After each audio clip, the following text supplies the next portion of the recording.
Yeah, this is another article about 5G. This is again, this one's about children, and it's originally by Children's Health Defense, printed on collectiveevolution.com.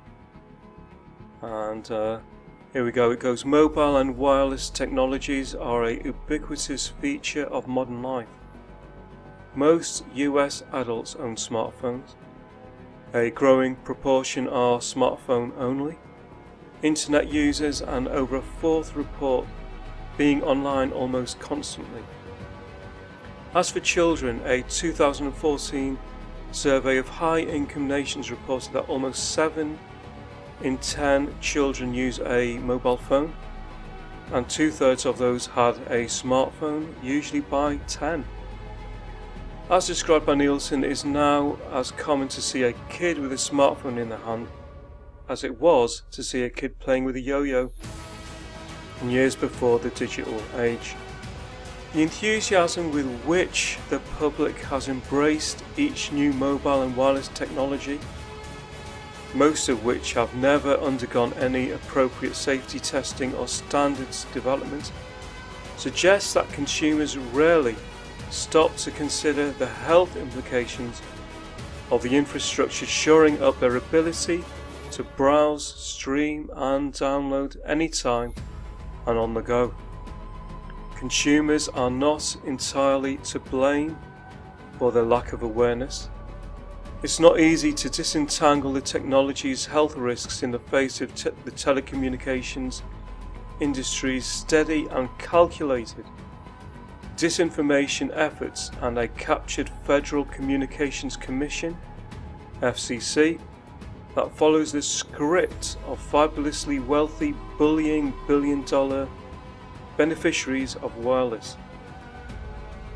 Powerful 5G 5th generation networks and technology are about to subject everyone on a continuous basis to unprecedented forms and amounts of mandatory irradiation without prior study of the potential health impact or any assurance of safety. Now, however, a global 5G frenzy is upon us and is coming into full force.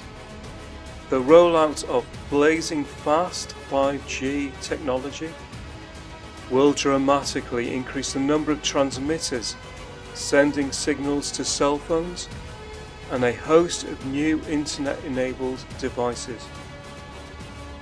The time is ripe for greater grassroots awareness of the undisclosed trade-offs between convenience and 5G's potentially catastrophic health effects. Far from a simple next-gen upgrade, powerful 5G 5th generation networks and technology are about to subject everyone on a continuous basis to unprecedented forms and amounts of what retired US government physicist Dr. Ronald Powell called mandatory irradiation, without prior study of the potential health impact or any assurance of safety. Considering that young people with a small body mass and developing brains are particularly vulnerable to radiation, the Environmental Health Trust has termed 5G the next great unknown experiment on our children and the entire human population.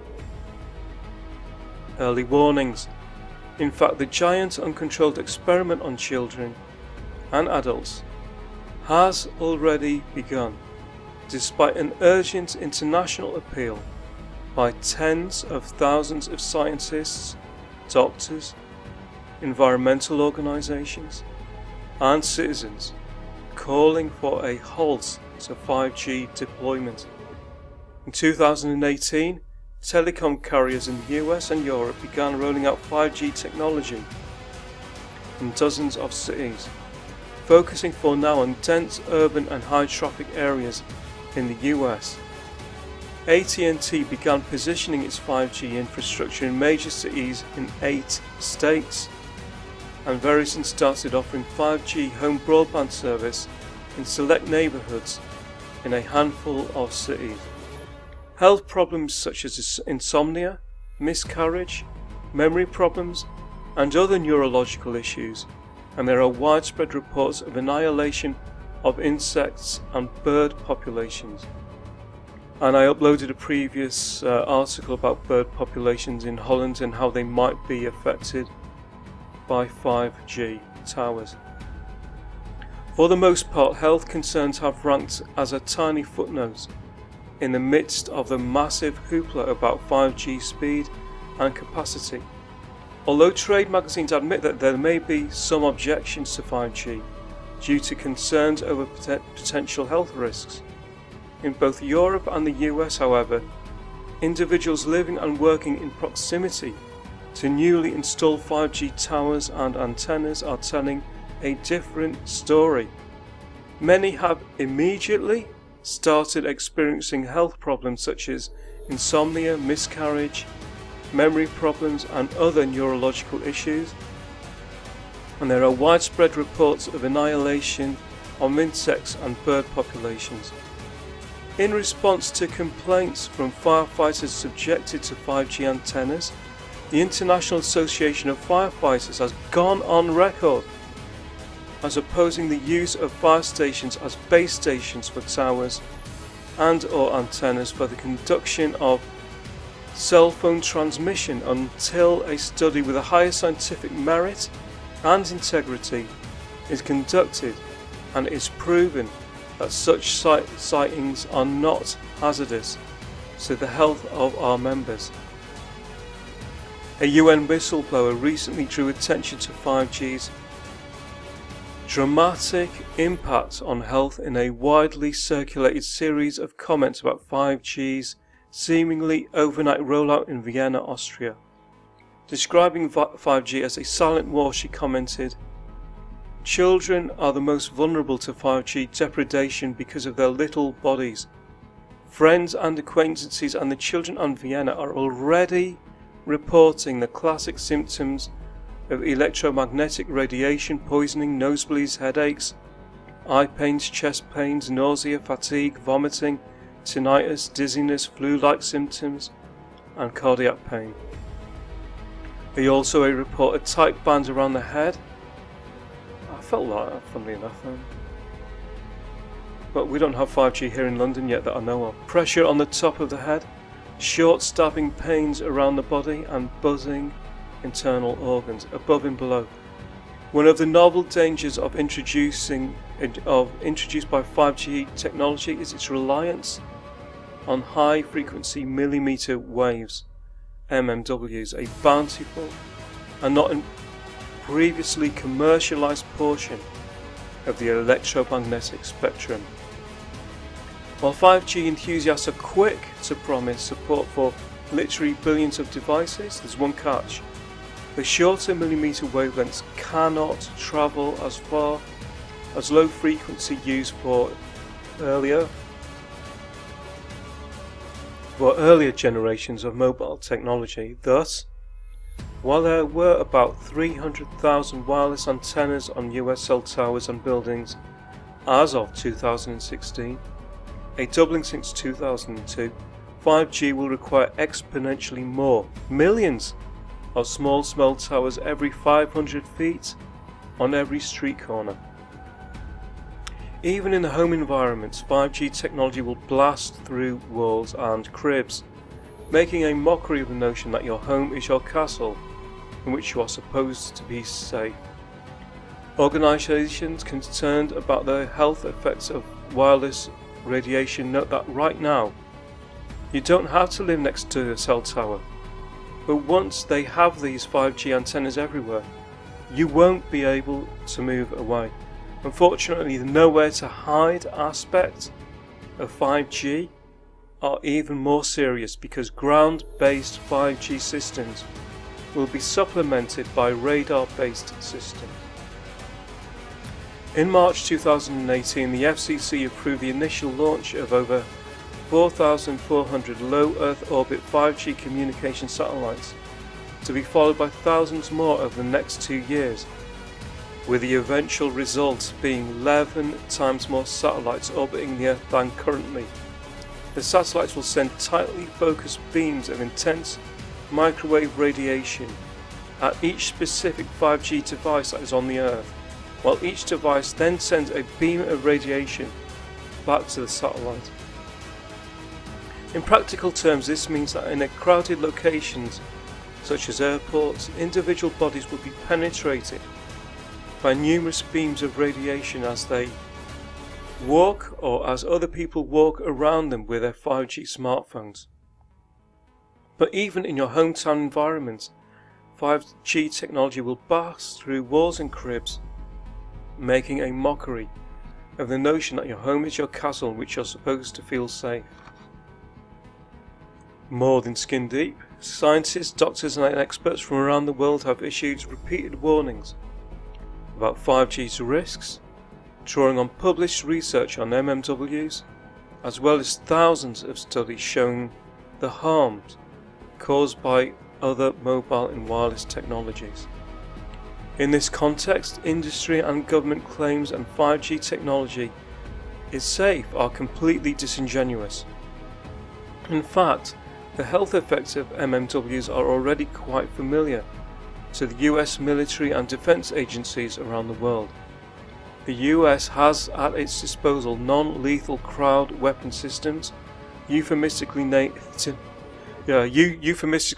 active denial systems, that use millimeter waves to penetrate the skin of targeted individuals, instantly producing an intolerable heating sensation that causes them to flee. In research commissioned by the US Army to find out why people ran away when the beam touched them, they discovered that targets feel like their body is on fire.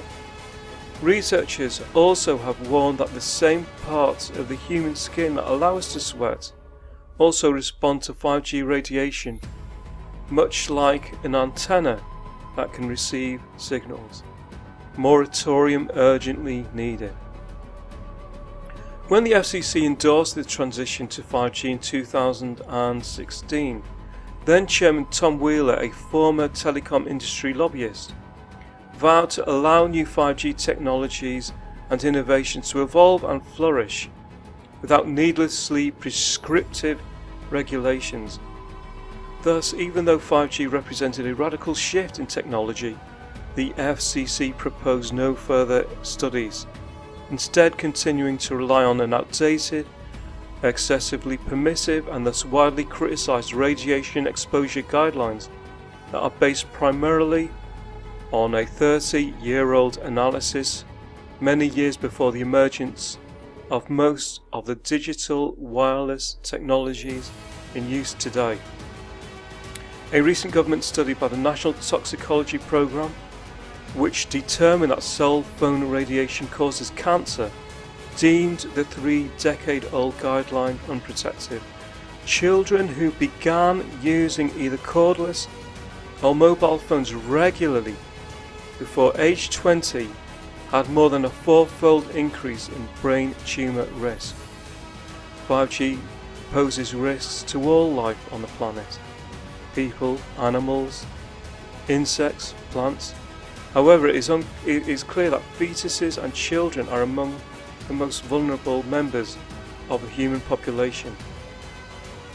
Even prior to 5G, Swedish researchers concluded that children are indeed more susceptible to the effects of EMF radiation exposure, microwave frequencies, and reported that children who began using either cordless or mobile phones regularly before 20 had more than a 4-fold increase in brain tumour risk. Describing brain cancer as a proverbial tip of the iceberg, the researchers also observed that no environmental carcinogen has produced evidence of an increased risk in just 1 decade. The UN whistleblower states people's first reaction to the idea of 5G may be an existential threat to all life on Earth is usually disbelief and or cognitive dissonance. Once they examine the facts, however, their second reaction is often terror. We need to transcend this in order to see 5G as an opportunity to empower ourselves, take responsibility and take action. Some of the actions that people have taken include signing international appeals, learning about the multiple reasons to be concerned about 5G radiation and telling others, talking to legislators about why rushing legislation that streamlines the deployment of 5G small cells is a bad idea, and also raising the awareness of legislators and state utility commissions about the risks of smart meters and changing their relationship to their devices, including using wired rather than wireless internet connections or turning off Wi-Fi routers at night. Other simple steps. And I've read elsewhere that if you turn off your wire router when you sleep, it actually does help you sleep if you suffer from insomnia. 5G promises to create an even denser soup of electrosmog with incalculable health effects. In fact, any sane person who examines the evidence must concur with the authors and over 40,000 signatures of the International Appeal to Stop 5G on Earth and in Space, who agree that the rush to blanket the planet with 5G constitutes an experiment on humanity and the environment and is defined as a crime under international law. And the article was originally on Children's Health Defence. It was by them. It's been published on collectiveevolution.com. I'll leave a link below. You're welcome to share, because the whole point of me doing this is to actually share this kind of information to as many people as possible, because independent media doesn't get any help at all. In fact, they're getting deplatformed all over the place. This is not fake news, okay? This is not fear porn. There are real reasons why we should at least be concerned about 5G and investigate. There's no harm in actually looking more deeply into these issues. It cannot do us any harm, okay? You're welcome to share this on your channel and elsewhere. Thanks for watching, and cheers.